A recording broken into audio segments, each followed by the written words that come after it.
Fertilizers. Fertilizers are commercially produced plant nutrients. Fertilizers supply nitrogen, phosphorus, and potassium. They are used phosphorus. They are used to ensure good vegetative growth, leaves, branches, and flowers, giving rise to healthy plants. Fertilizers are factor in the higher yields of high cost farm.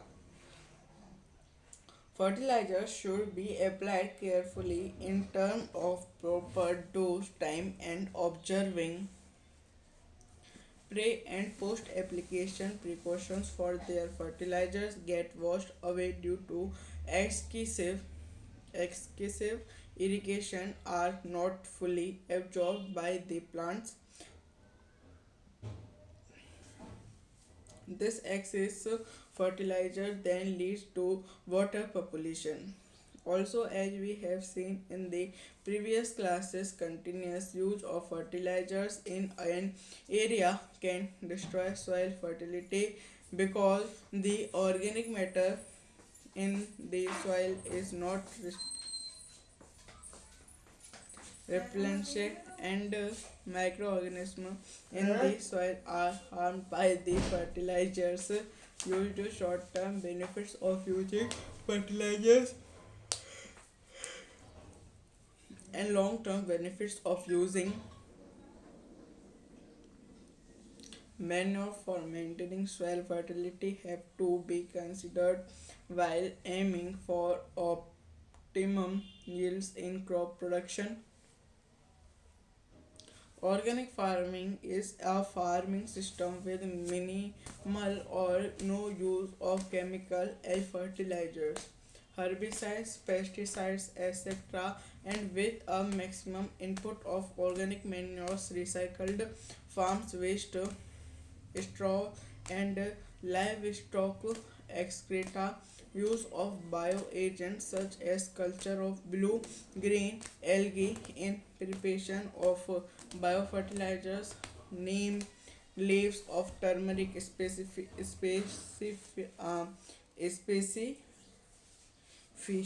in grain storage as biopesticides with healthy cropping system, mixed cropping, intercropping, and crop rotation. As discussed below in 12.1.2,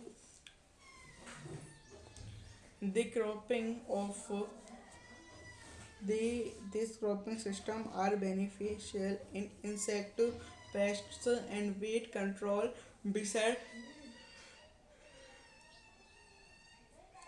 providing nutrients.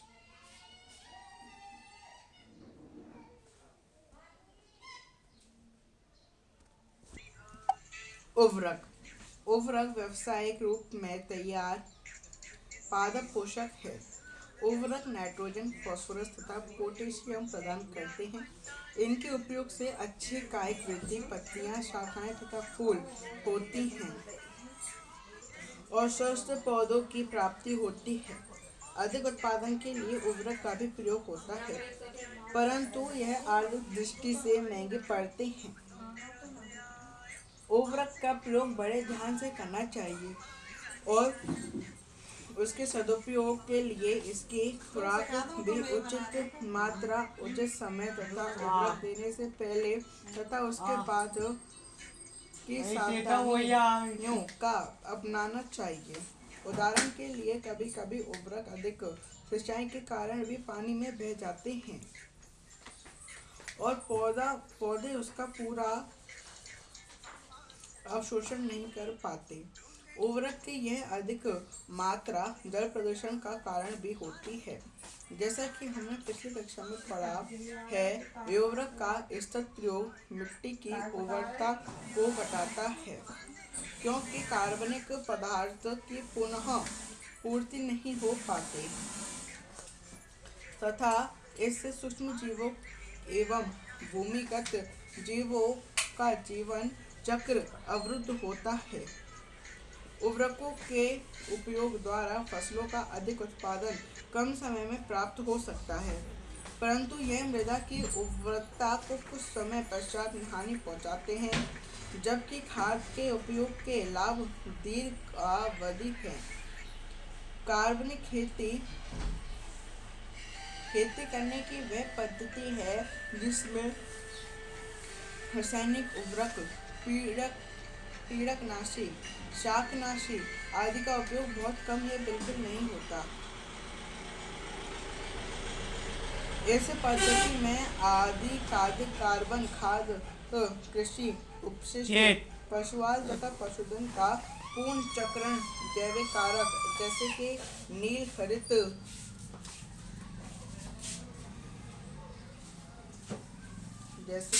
हरित शैवाल का सर्व संवर्धन जैविक उर्वरक बनाने में उपयोग किया जाता है। नीम की पत्तियों तथा हल्दी का विशेष रूप से जैव कीटनाशकों के रूप में खाद्य संग्रहण के प्रयोग किया जाता है। कुशल फसलीकरण पद्धति के लिए मिश्रित खेती, अंतर फसलीकरण तथा फसल चक्र जैसे कि नीचे अनुभाग 12.1.2 के तीसरे में वर्णित है आवश्यक है। यह फसल तंत्र कीट पीड़क तथा खरपतवार को नियंत्रित करते हैं और पोषक तत्व भी प्रदान करते हैं। अब हम जो पढ़ने जा रहे हैं 12.1.2 का सेकंड पार्ट जो कि है irrigation. Most agriculture in India is rain fade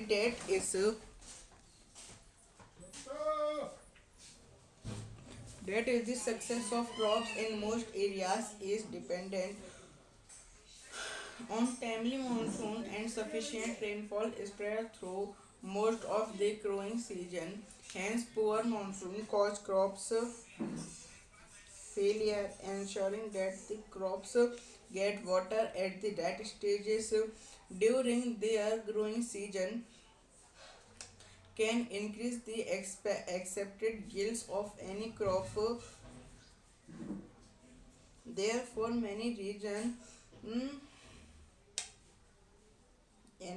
therefore many measures are used to bring more and more agricultural land under irrigation. Drought occur because of scarcity or irregular distribution of rains. Drought poses a threat to rain-fed farming areas, whereas farmers do not use irrigation for crop production and depend only on rain. Light soils have less water retention capacity. In areas with light soils, crop get adversely affected by drought conditions.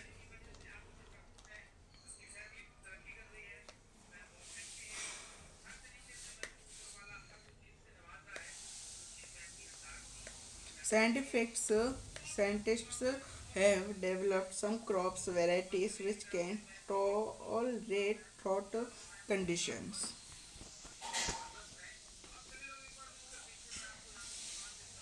India has a wide variety of water resources and a highly varied climate. Under such conditions, several different kinds of irrigation systems are adapted to supply water to agricultural lands depending on the kinds of water resources available. This includes wells, canal, rivers, and tanks. Wells means kuwe. There are two types of wells, namely dug wells and tube wells. In a dug wells, water is collected from water-bearing strata. Tube wells can trap water from the deeper strata. From these wells, water is lifted by pumps for irrigation. Canals. This is usually an elaborate and extensive irrigation system. In this system, canals receive from water from one or more reservoirs or from others.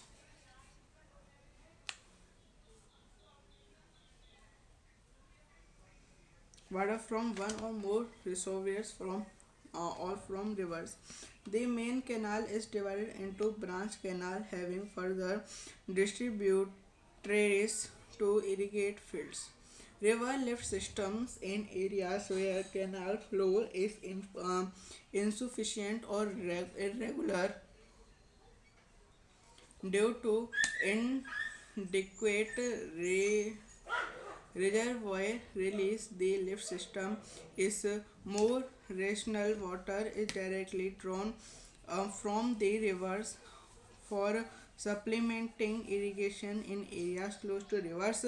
Tanks, these are small storage reservoirs which intercept and store the run of smaller catchment areas. Fresh initiatives from increased for increasing the water available for agriculture include rainwater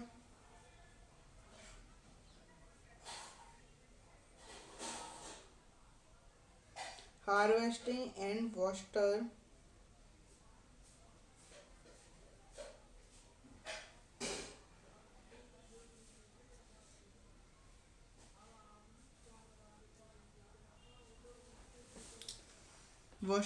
management. This involves building small check dams which lead to an increase in groundwater levels. The check dams stop the rainwater from flowing away and also reduce soil erosions. अब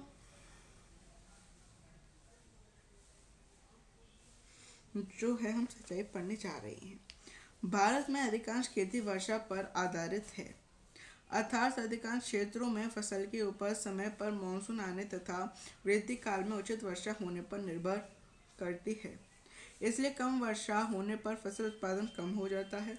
फसल की वृद्धि काल में उचित समय पर सिंचाई करने से संभावित फसल उत्पादन में वृद्धि हो सकती है। इसलिए अधिकाधिक कृषि भूमि को संचित करने के लिए बहुत से उपाय किए जाते हैं। पानी पानी की कमी अथवा वर्षा की अनियमितता के कारण सूखा हो जाता है। वर्षा पर आधारित कृषि को सूखे से बहुत हानि होती है, विशेषतः उन क्षेत्रों में जहाँ पर किसान फसल उत्पादन में सिंचाई का उपयोग नहीं करते और केवल वर्षा पर ही निर्भर रहते हैं।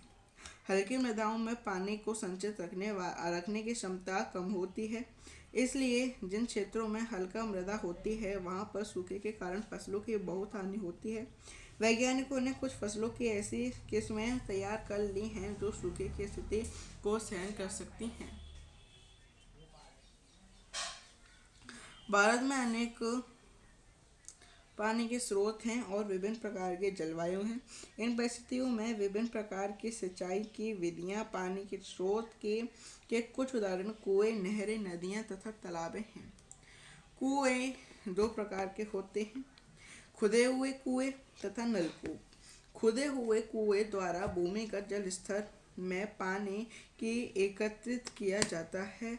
नलकूप में पानी गहरे जल स्रोतों से निकाला जाता है। इन कुओं से सिंचाई के लिए पानी को पंप द्वारा निकाला जाता है। नहरें यह सिंचाई का एक बहुत विस्तृत तथा व्यापक तंत्र है। इनमें पानी एक या अधिक जलाशयों अथवा नदियों से आता है। मुख्य नहर से शाखाएं निकलती हैं जो विभाजित होकर खेतों में सिंचाई करती हैं। नदी जल उठाव प्रणाली, जिन क्षेत्र में जलाशयों से कम पानी मिलने के कारण नहरों का बहाव अनियमित अथवा अपर्याप्त होता है, वहाँ जल उठाव प्रणाली अधिक उपयोगी रहती है।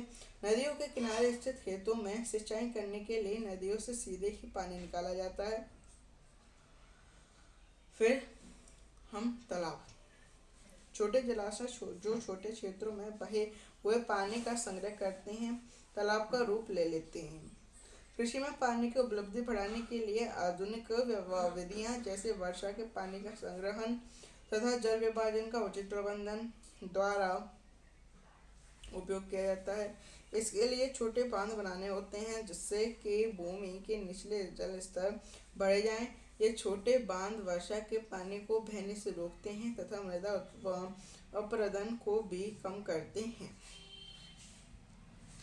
अब हम पढ़ने जा रहे हैं cropping patterns. Different ways of growing crops can be used To give maximum benefits, mixed crop is growing two or more crops simultaneously on the same piece of land. For example, wheat gram or wheat plus mustard or groundnut plus sunflower. This reduces risk and gives some insurance against failure of one of the crops.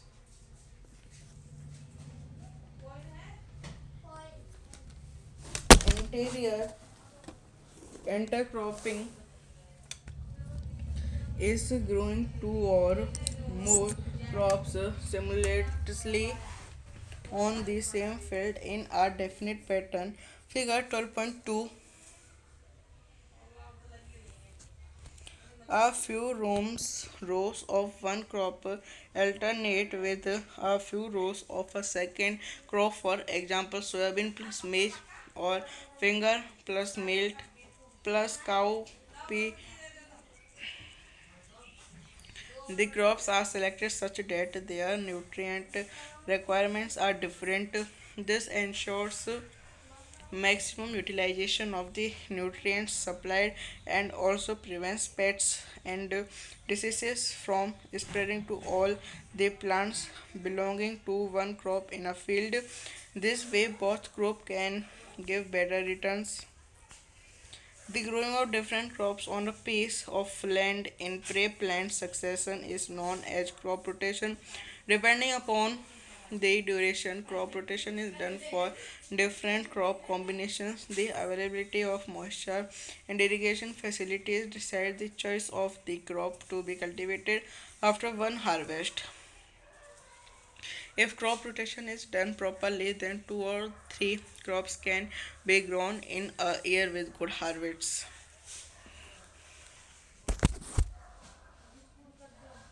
फसल pattern अधिक लाभ प्राप्त करने के लिए फसल उगाने की विभिन्न विधियों का उपयोग कर सकते हैं। मिश्रित फसल दो अथवा दो से अधिक फसलों को एक साथ ही एक खेत में उगाते हैं, जैसे कि गेहूं चना अथवा गेहूं सरसों अथवा मूंगफली प्लस सूर्यमुखी। इससे हानि होने की संभावना कम हो जाती है, क्योंकि फसल के नष्ट हो जाने पर भी फसल उत्पादन की आशा बनी रहती है। अंतरा फसलीकरण में दो अथवा दो से अधिक फसलों को एक साथ एक ही खेत में निर्दिष्ट पैटर्न पर उगाते हैं। कुछ पंक्तियों में एक प्रकार की फसल तथा उनके कांतर में स्थित दूसरी पंक्तियों में दूसरे प्रकार की फसल उगाते हैं। इसके उदाहरण है सोयाबीन प्लस मक्का अथवा बाजरा प्लस लोबिया। फसल का चुनाव इस प्रकार करते हैं कि उनकी पोषक तत्वों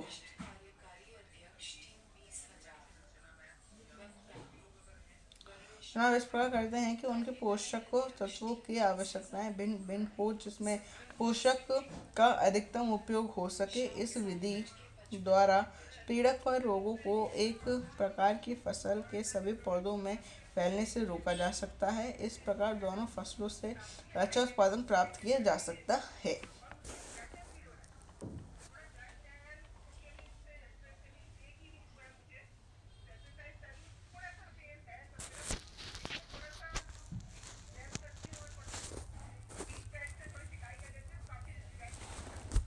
किसी खेत में क्रमवार पूर्व नियोजित कार्यक्रम के अनुसार विभिन्न फसलों को उगाने को फसल चक्र कहते हैं। परिपक्वन काल के आधार पर विभिन्न फसल सम्मिश्रण के लिए फसल चक्र अपनाया जाता है। एक कटाई के बाद कौन सी फसल उगानी चाहिए, यह नमी तथा सिंचाई की उपलब्धता पर निर्भर करता है। यदि फसल चक्र उचित ढंग से अपनाया जाए तो एक वर्ष में दो अथवा तीन फसलों से अच्छा उत्पादन किया जा सकता है।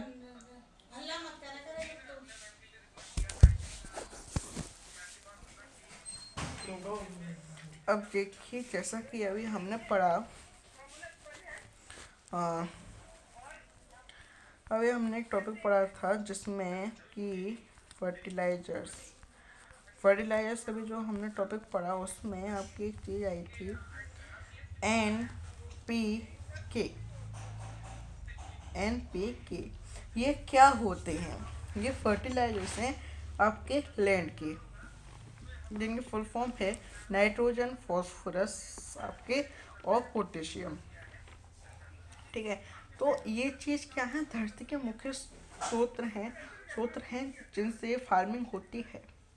नाइट्रोजन और फॉस्फोरस और पोटेशियम, जिनको हम शॉर्ट में बोलते हैं NPK।